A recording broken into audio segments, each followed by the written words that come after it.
یہ واقعہ ہزاروں دفعہ سنا چکا ہوں، ہر دفعہ ہی ایسے رونے بیٹھ جاتا ہوں کہ پھر میں وہاں نہیں کھڑا ہوتا، پھر میں وہاں ابوا پہنچ جاتا ہوں۔ میں دیکھتا ہوں 6 سال کی عمر میں میرے نبی کو اللہ نے یہاں اتنا بڑا امتحان دیا کہ جنگل میں ماں کو موت دے دی۔ 25 سال کی عمر میں ماں مر گئی، اچانک مر گئی، کوئی بیماری نہیں، کچھ نہیں، جس کو آج ہم ہارٹ اٹیک کہتے ہیں، ہارٹ فیلئر کہتے ہیں۔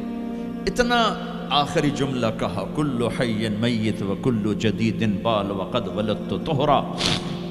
بولا نہیں جا رہا تھا تو بجھتے بجھتے بھڑکتی شمع نے کہا، بیٹا ہر زندہ نے مرنا ہے، ہر جوانی نے ڈھلنا ہے، لگتا ہے تیری ماں کا آخر آ چکا ہے، لیکن میں نے ایک بچہ جنا ہے جو سارے عالم کو پاک کر دے گا۔ اور شمع خاموش ہوگی۔ کس طرح انہیں دفن کیا، میں وہاں کھڑا یہی سوچتا رہا کہ یہاں قبر بنائی کیسے ہوگی۔ تو پتھر ہیں، کوئی لوگ گزرے ہوں گے یا پتھر جوڑ کے، جب ایمن نوکرانی ساتھ ہیں، وہ ان کو لے کر نیچے اتری، اونٹنی کے قریب پہنچی تو آپ نے ہاتھ چھڑایا اور پھر بھاگے، پہاڑی پہ چڑھ گئے۔ ایمن پیچھے گئیں تو وہ منظر تھا کہ شاید اس وقت عرش بھی رو رہا ہوگا کہ اللہ کے نبی نے ماں کی قبر کو چمٹایا ہوتا سینے کے ساتھ، قبر پہ سے گرے پڑے تھے۔ اور جب ایمن قریب آئیں تو وہ نوحہ کہہ رہے تھے کہ پتھر بھی پگھل رہے تھے کہ ماں جی آپ کو تو پتا تھا آپ کے سوا میرا کوئی نہ تھا، آپ مجھے چھوڑ کے کیوں چلی گئی، آپ مجھے چھوڑ کے کہاں چلی گئی۔ ایمن نے اٹھانا چاہا، انکار کر دے گا، میں نہیں جاتا، میں نہیں ماں کو چھوڑ کے جاتا۔ کھینچ کے لے گئیں، گھسٹتا ہوا بچہ پہاڑ سے اتارا۔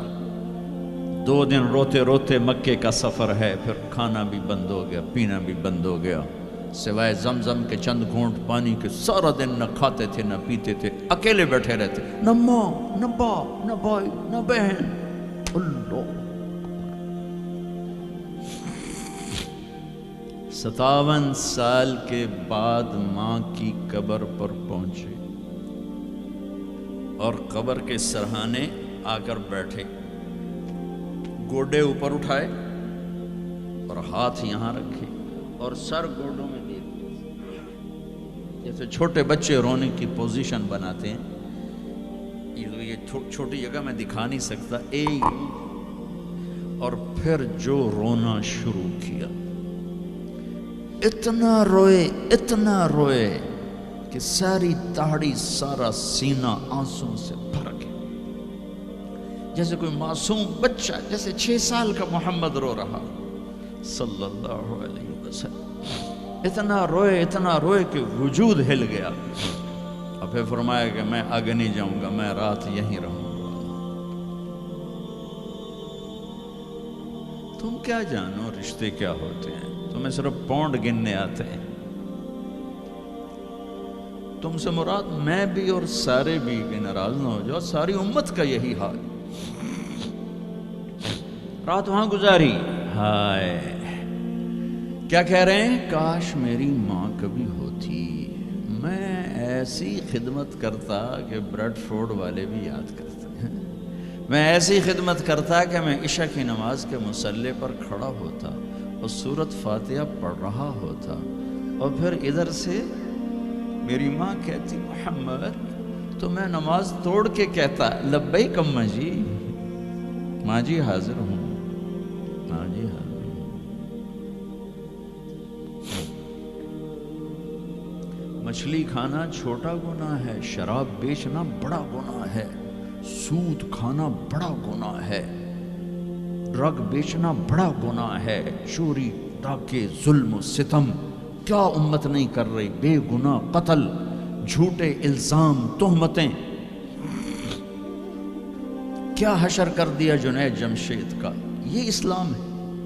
اتنے نیک انسان، 17 سال سے اللہ کا نام لینے والا، اس پہ گستاخ کی تہمتیں، یہ امت کیا منہ دکھائے گی اللہ اس کے رسول کو، کہ جس نے منافقوں کو سینے سے لگایا۔ عبداللہ بن ابی جیسوں کے جنازے پڑھ دے. کہاں چلے گئے, کہاں ڈوب گئے. اتنا زوال, اتنی اندھیری رات ہے کہ امید ہی ختم ہو گئی کہ پتہ نہیں دن بھی چڑھے گا.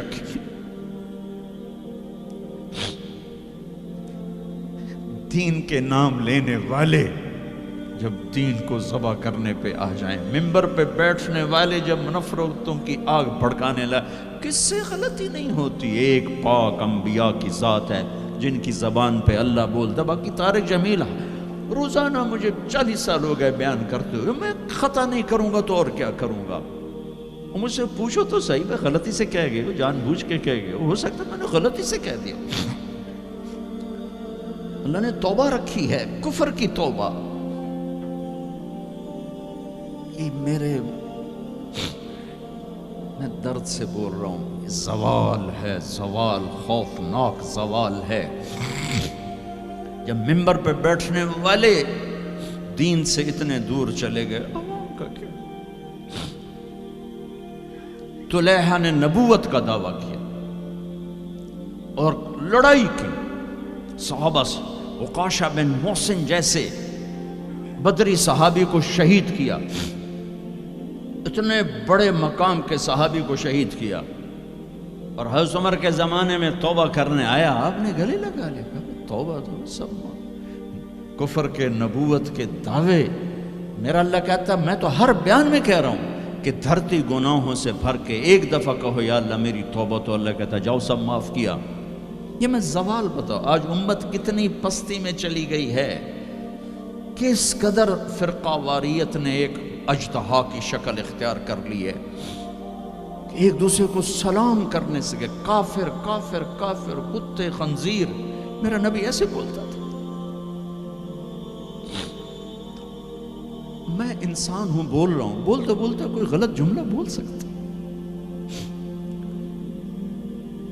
گستاخی کا جان بوجھ کے کرنے والا یقیناً دارہ اسلام سے عمل چھوڑنے سے آدمی کافر نہیں ہوتا, گستاخی کرنے سے, نماز چھوڑنے سے کافر نہیں ہوتا, گناہگار ہے. نماز کی گستاخی کرنے سے وہ دارہ اسلام سے نکلتا ہے, لیکن اس کے لیے بھی توبہ کا دروازہ کھلا ہوا ہے. لیکن یہ کتنا تعصب ہے, نفرت ہے کہ ایک آدمی کی 17 سال کی پاک زندگی کو ایک غلطی پر کفر بنا دیا. یہ گراوٹ ہے, زوال ہے. ہمیں بندر خنزیر بنانے کے لیے فرقہ واریت ہی کافی تھی. اس کملی والے کو دعائیں دو جس نے حسن حسین کو ذبح بنے دیا. تمہارے لیے ہاتھ اٹھو, میری امت کے ساتھ کیا کرے گا, پوچھ کے ہو. اور وہاں سے جواب آتا ہے ساتھ دوں گا.